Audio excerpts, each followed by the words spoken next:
Olá, que bom ter você mais uma vez aqui comigo para darmos sequência ao estudo do Livro dos Espíritos.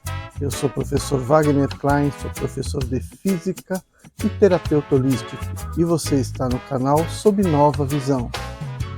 Quando você acordar, comece bem o seu dia. Hoje nós vamos começar com o capítulo 10. Ocupações e missões dos espíritos. E logo nesse domingo de carnaval, né? Bom, questão 558. Kardec pergunta: os espíritos têm outra coisa a fazer que se melhorar pessoalmente? E aí o espírito responde: eles concorrem para a harmonia do universo, executando a vontade de Deus, do qual são os seus ministros.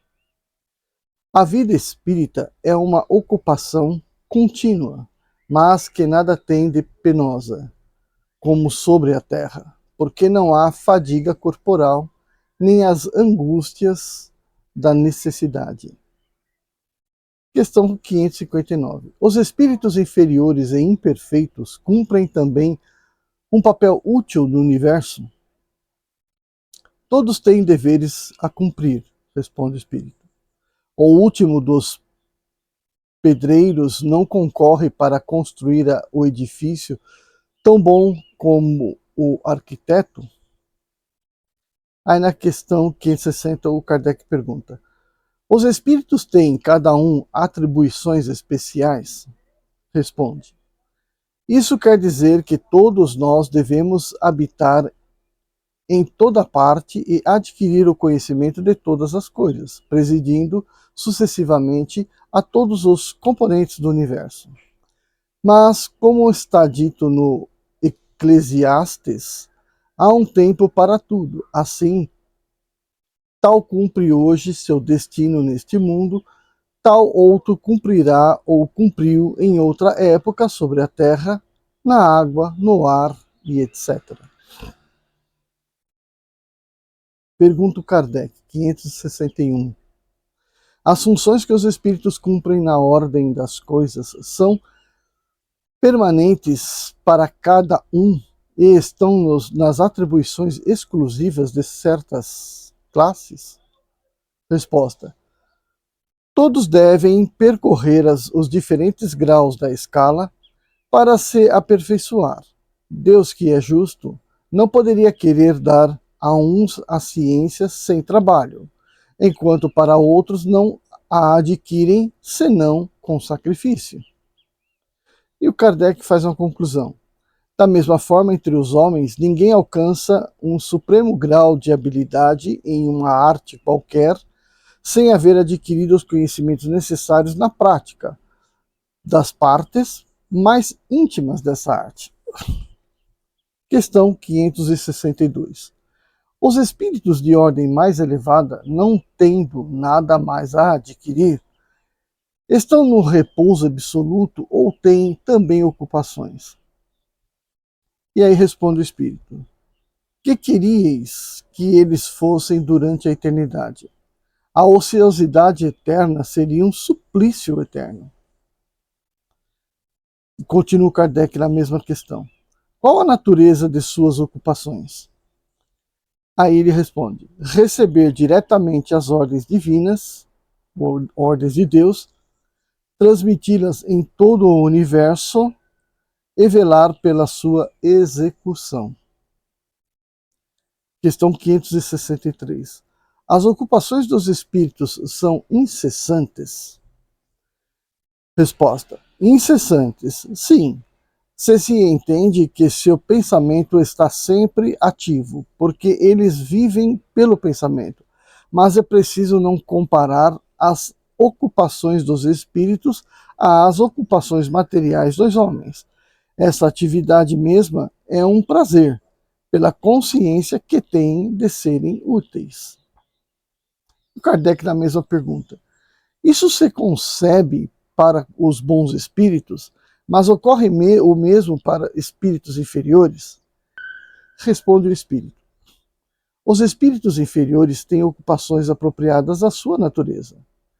Confiais ao aprendiz e ao ignorante os trabalhos de um homem de inteligência?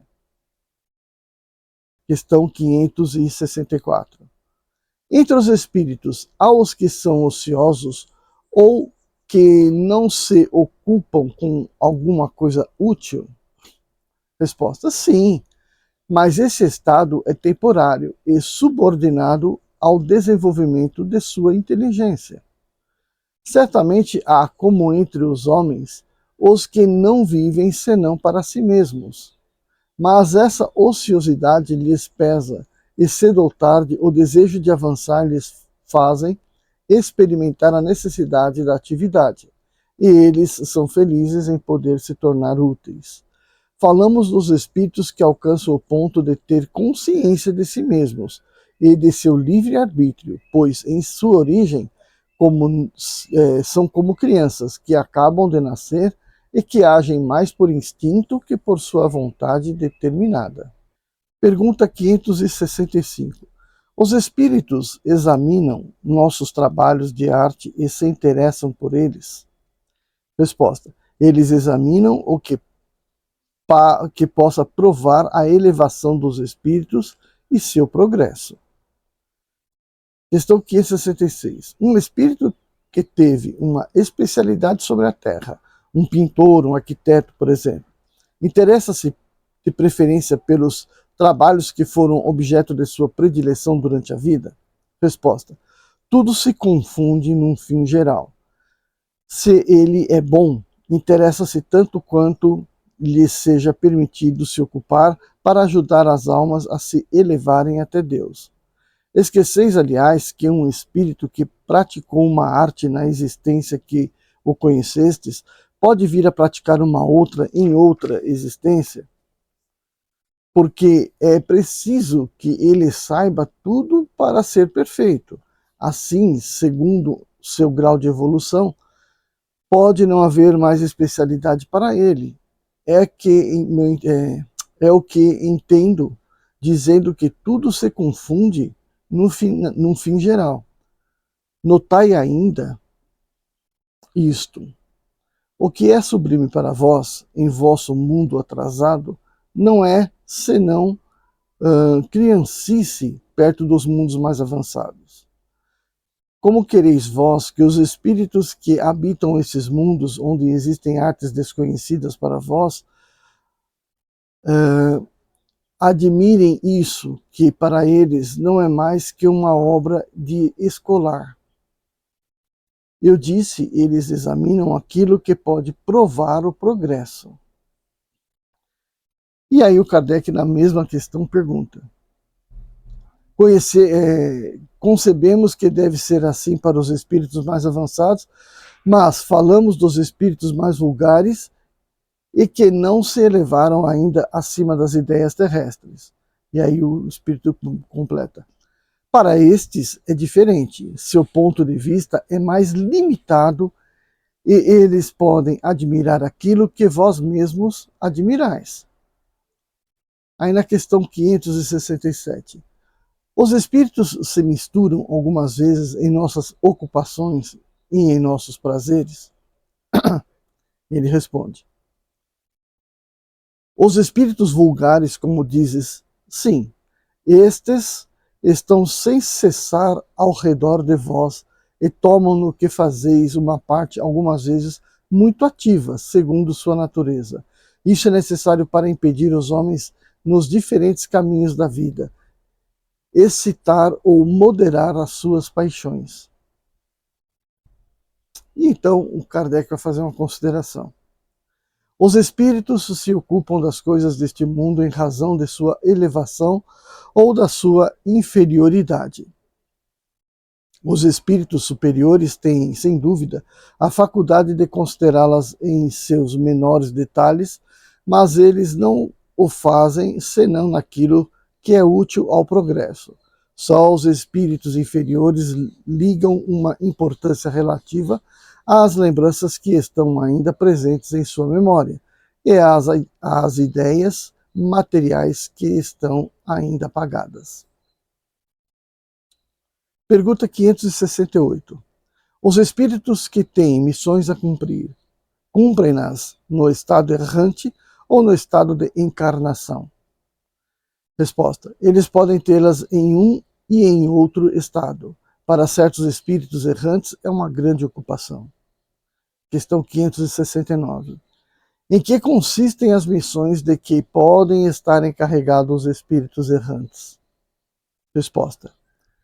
Elas são tão variadas que seria impossível descrevê-las, além de que não podeis compreender. Os espíritos executam a vontade de Deus e não podeis penetrar todos os seus desígnios. E o Kardec conclui mais uma vez. As missões dos espíritos têm sempre o bem por objetivo, seja como espíritos, seja como homens. Eles estão encarregados de ajudar o progresso da humanidade, dos povos ou dos indivíduos, em círculo de ideias mais ou menos amplas, mais ou menos especiais, de preparar os caminhos para certos acontecimentos, de valer pelo cumprimento de cada coisa. Alguns têm missões mais restritas e de alguma sorte pessoais ou locais, como assistir os enfermos, os agonizantes, os aflitos, velar por aqueles de quem se fizeram guias protetores, de dirigi-los pelos seus conselhos ou pelos bons pensamentos que lhes sugerem. Pode-se dizer que há tantos gêneros de missões quantas as espécies de interesses a vigiar, seja no mundo físico, seja no mundo moral. O espírito avança segundo a maneira pela qual ele cumpre sua tarefa. Pergunta ainda 570. Os espíritos penetram sempre os desígnios que estão encarregados de executar? Resposta: não.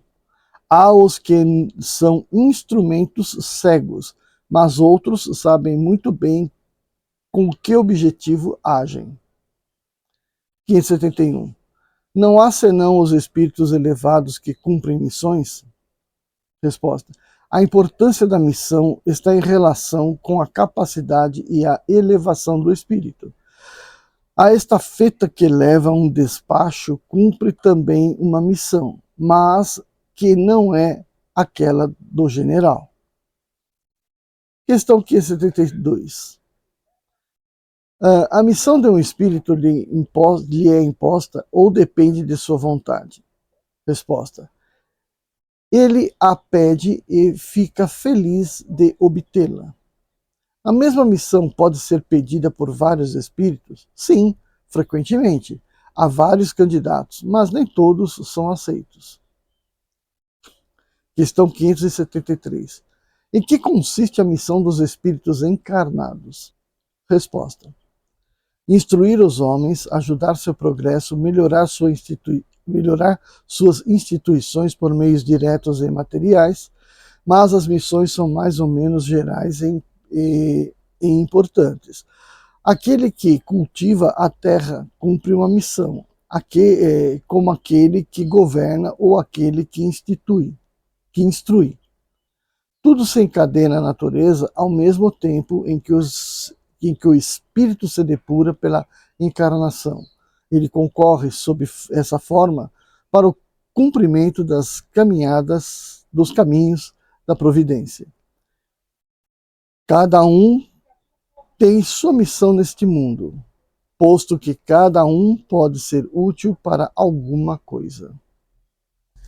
Questão 574. Qual pode ser a missão das pessoas voluntariamente inúteis sobre a Terra?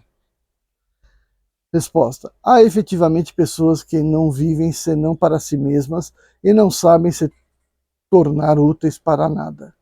São pobres seres que é preciso lamentar, porque expiarão cruelmente sua inutilidade voluntária e seu castigo começa, frequentemente desde este mundo, pelo tédio, pelo desgosto da vida. Extenso esse capítulo, hein? E o Kardec continua. Visto que tiveram a escolha porque prefeririam uma vida que não poderia lhe aproveitar em nada. Resposta. Entre os espíritos há também preguiçosos que recuam diante de uma vida de trabalho. Deus o permite, pois compreenderão mais tarde e às suas custas os inconvenientes da sua inutilidade e serão os primeiros a pedir para reparar o tempo perdido. Pode ser também que escolheram uma vida mais útil, mas uma vez na obra recuam e se deixam arrastar pelas sugestões dos espíritos que os encorajam à ociosidade. Ao espírito, né? 575. As ocupações vulgares que parecem mais deveres que missões propriamente ditas. A missão, segundo a ideia ligada a essa palavra, tem um característico menos exclusivo e, sobretudo, menos pessoal. Desse ponto de vista, como se pode reconhecer que um homem tem uma missão real na Terra? Resposta. Pelas grandes coisas que ele realiza, pelo progresso a que conduz seus semelhantes.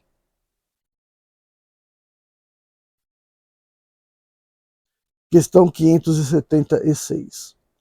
Os homens que tenham uma missão importante, a ela estão predestinados antes do seu nascimento e dela têm conhecimento? Resposta. Algumas vezes sim, mas frequentemente ignoram, né? Vindo sobre a Terra tem um objetivo vago. Sua missão se desenha depois do nascimento e segundo as circunstâncias. Deus o impele no caminho onde devem cumprir seus desígnios. 577. Quando o homem faz uma coisa, é sempre em virtude de uma missão anterior e predestinada, ou pode receber uma missão não prevista. Resposta. Tudo que o homem faz não é o resultado de uma missão predestinada. Ele é frequentemente o instrumento do qual um espírito se serve para executar uma coisa que ele crê útil. Por exemplo, um espírito julga que seria bom escrever um livro que ele mesmo faria se estivesse encarnado. Ele toma o escritor mais apto a compreender seu pensamento e executá-lo. Ele dá a ideia e o dirige na execução. Assim, esse homem não veio sobre a terra com a missão de fazer essa obra. Ocorre o mesmo com certos trabalhos de arte ou descoberta. É necessário dizer ainda que, durante o sono do corpo, o espírito encarnado se comunica diretamente com o espírito errante, e que eles se entendem sobre a execução. 578. O espírito pode falir em sua missão por sua falta? Sim, senão é um espírito superior. Quais são para ele as consequências? Será necessário recomeçar a tarefa, é essa a sua punição. Aliás, sofrerá as consequências do mal que haja causado. 579. Visto que o espírito recebe a sua missão de Deus, como Deus pode confiar uma missão importante e de interesse geral a um espírito que poderá nela falir? Resposta. Deus não sabe se seu general obterá vitória ou será vencido. Ele o sabe, estais seguros e seus planos, quando são importantes, não repousam sobre aqueles que devem abandonar a obra no meio do trabalho. Toda a questão está, para vós, no conhecimento do futuro, que Deus possui, mas que não vos é dado. 580. Então, essa pergunta 579 aqui, o Espírito tem uma resposta assim meio que superficial, bem superficial, mas vamos lembrar, né? Não importa qual que seja a missão que o Espírito está cumprindo, seja por karma, seja porque ele pediu essa missão para a evolução, não importa qual seja, a questão é que ele pode recuar durante a missão, ele pode falir durante sua missão e tudo depende do seu livre-arbítrio. Ponto final, né? 580. O espírito que se encarna... Vamos lá. 580. O espírito que se encarna para cumprir uma missão tem a mesma apreensão que aquele que o faz como prova? Resposta: não, ele tem a experiência. 581. Os espíritos que não são... Não, perdão. Questão 581. Os espíritos que são a luz do gênero humano, que clareiam pelo seu gênio, têm certamente uma missão. Mas entre eles há os que erram e que, ao lado de grandes verdades, propagam grandes erros. Como se deve considerar sua missão? Como enganados por si mesmos. Eles estão abaixo da tarefa que empreenderam. Entretanto, é preciso ter em conta as circunstâncias. Os homens de gênio devem falar segundo os tempos, e tal ensinamento, que parece errôneo ou pueril em uma época avançada, podia ser suficiente para seu século. 582.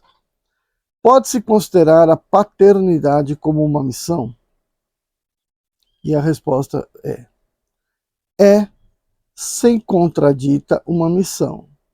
É, ao mesmo tempo, um dever muito grande e que obriga, mais do que o homem pensa, sua responsabilidade pelo futuro. Deus colocou o filho sob a tutela dos pais para que estes o dirijam no caminho do bem, e facilitou sua tarefa dando-lhe uma organização frágil e delicada para que o torna acessível a todas as impressões.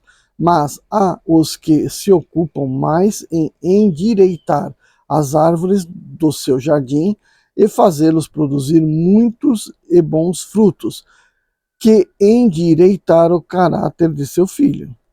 Se este sucumbe por sua falta, carregarão a pena, e os sofrimentos do filho na vida futura recairão sobre eles, porque não fizeram o que dependiam deles para seu adiantamento no caminho do bem. Questão 583. Se uma criança se torna má, malgrado os desvelos de seus pais, estes são responsáveis? Não. Porém, quanto mais as disposições das crianças são más, mais é penosa a tarefa e maior será o mérito se eles conseguirem desviá-las do mau caminho.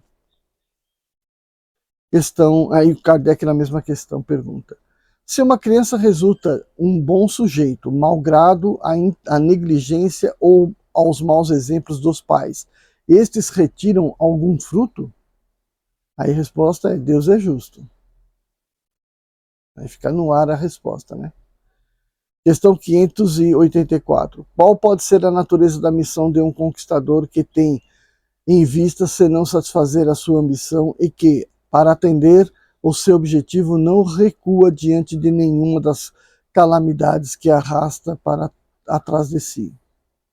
Então a resposta é: ele não é, ou mais frequentemente, senão um instrumento do qual Deus se serve para o cumprimento dos seus desígnios. E essas calamidades são, algumas vezes, um meio de fazer um povo avançar mais depressa. E o Kardec continua na mesma questão.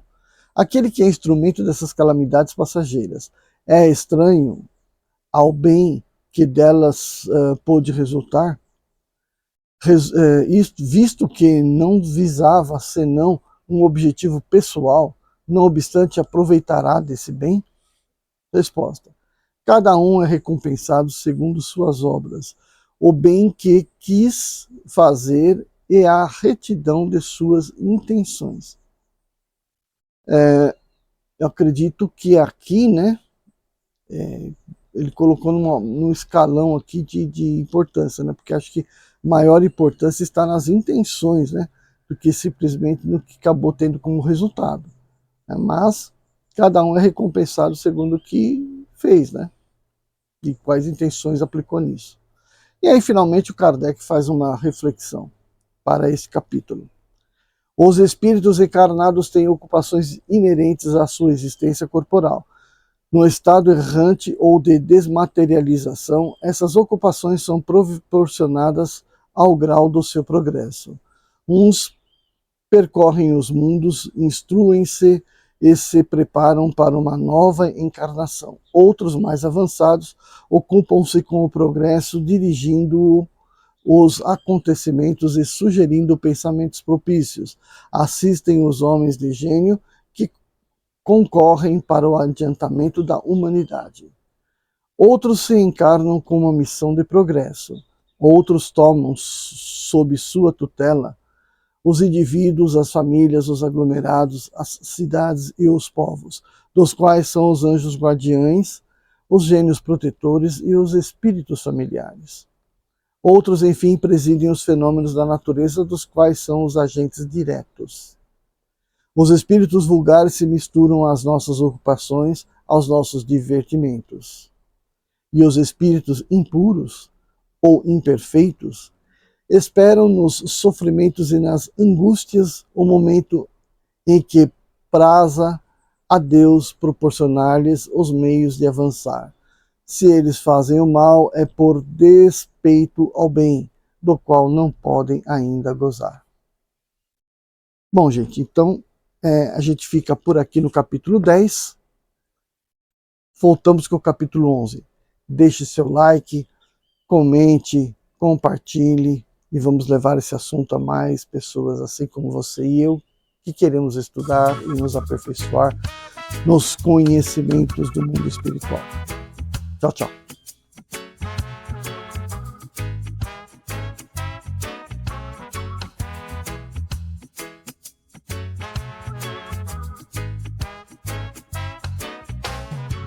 Quando você acordar, comece bem o seu dia. Deve a tristeza tirar e por somente alegria